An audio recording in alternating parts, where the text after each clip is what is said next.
Laurier Boom Part 2, The Push-Pull Factors of Immigration. Between 1891 and 1921, the population in Canada almost doubled.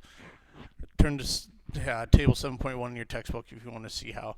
In 60% of the new immigrants who came to Canada settled in the West. Canadian immigration succeeded because of push-pull factors.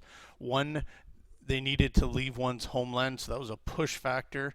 So basically, anytime people that feel disenfranchised, unwanted, things like that, they're being in a way pushed out of their country. And the lure opportunity in another country, that's the pull factor. So basically the opportunity to come farm and start a new life was a pull. So if there's a push factor from one place in the world and a pull factor from another, that's where you start to get immigration. Americans, British, Europeans, and Asians come as a result of the pull factor. Many of these people wanted to start new lives because their lives in their countries, well, put it bluntly, they sucked, so they wanted to come to start new. Poor Eastern and Central Europeans come as a result of the push factor. The pull factor still did play a part, but many of these people were being forced out of their countries. Ukrainians come because of repeated crop failures, starvation, and overpopulation.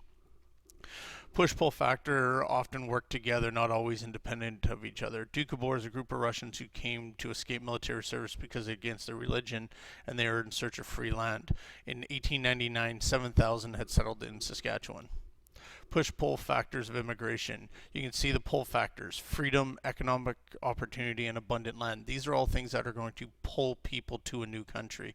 The push factor is population growth in many of the European countries and Asian countries, agricultural changes that led to them being forced out, such as the agricultural revolution, crop failures in many areas, the industrial revolution, and religious and political turmoil. Those are all reasons people were being pushed out of their countries. So you can see how the push-pull factors began to work. Once arriving on the prairies, homesteaders had to prepare for their new lives. First, it was raising $500 to buy a plow, a wagon, horses, and a milk cow. Remember, many of these European people only came with like $15. Many worked in the lumber industry, railway, mining camps, or other people's farms to raise enough money they needed to start. Many lived in primitive conditions in their new homesteads. Comfort was not a concern. The main thing was getting by. Mud-covered sod houses were the norm, known as a soddy, made from thatched roofs, open windows covered with sacks, sod-like bricks, and a wood frame. Usually they were infested with flies, fleas, and smelt during the hot prairie summers, with leaks during the rainy season. These weren't exactly the most comfortable situations for many people to live, especially in the winter, but they did what they had to do to survive. Adjusting was tough. Winters were cold and the diet of the homesteaders was very monotonous. It was basically whatever they could eat, they ate. Natural disasters such as hail, drought, and grasshopper infestation made things difficult. Some years they'd have really good crops, and other years all these natural disasters really made it difficult for them. Most immigrants to the prairies succeeded despite the conditions. They worked hard. The work ethic of many of these Eastern European people were to work hard to survive. After a few years, the Saudis would be replaced with more substantial home, and with more settlers come better roads, infrastructure to get to the towns and the markets.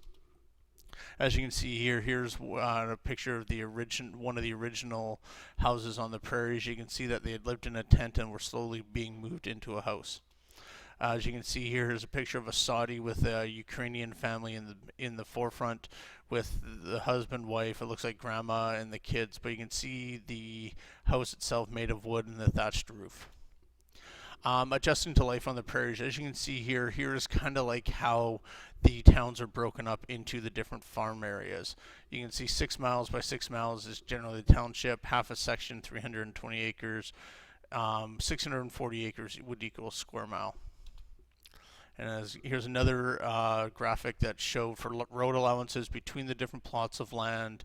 You can see where the HBC land was, the railway land, and the school land. As you can see, what's important to realize in this graphic is the railway land is still a major thing, because remember that to build the CPR, the builders were given huge areas of land. Newcomers in the cities. Between 1898 and 1914, the population of the prairies increased by approximately 1.5 million. The increase affected the entire country. A third of all immigrants that landed in Canada during this time frame chose the cities as their place to live. So a lot of people didn't just go to the farms. A lot of these people came to the cities to settle. The developments in industry encouraged rural Canadians to move to the cities and live a more urban lifestyle. Montreal and Toronto doubled in size. In 1914, urban population was almost 50% of of the total population. You have to remember, up to this point, probably 75 to 80% of the people who were living in Canada at this time were living on farms. Now 50% of the population. Only 4 cities in Canada had populations that exceeded 100,000: Montreal, Toronto, Winnipeg, and Vancouver. Newcomers in the cities. Many immigrants coming to the cities could speak little English, and this would make it very difficult for them. They settled together in different areas of cities and kept their culture and language alive, but a lot of them found it hard to assimilate into Canadian life. Many were pushed into the unsafe, low-paying factory jobs because, again, they were non-English people, and the English people treated non-English people like second-class citizens. A lot of immigrants lived in what would be called ghettos. A lot lived in crowded 2-room buildings with little heat, fresh air, or water. Disease was common because of the poor living conditions. So many of these people were escaping Europe in these conditions and would come to Canada and end up living in the same conditions. Most people found work as unskilled laborers. The pay was $10 to $15 a week, working 10 to 12-hour days and 6 days a week. The working conditions were usually poor. Job security did not exist. So if you showed up late for work or were absent from work, they just fire you and bring in somebody else because there's all kinds of people lined up to get the jobs. This is very reminiscent of what was going on in Europe during the Industrial Revolution, which you looked at last year.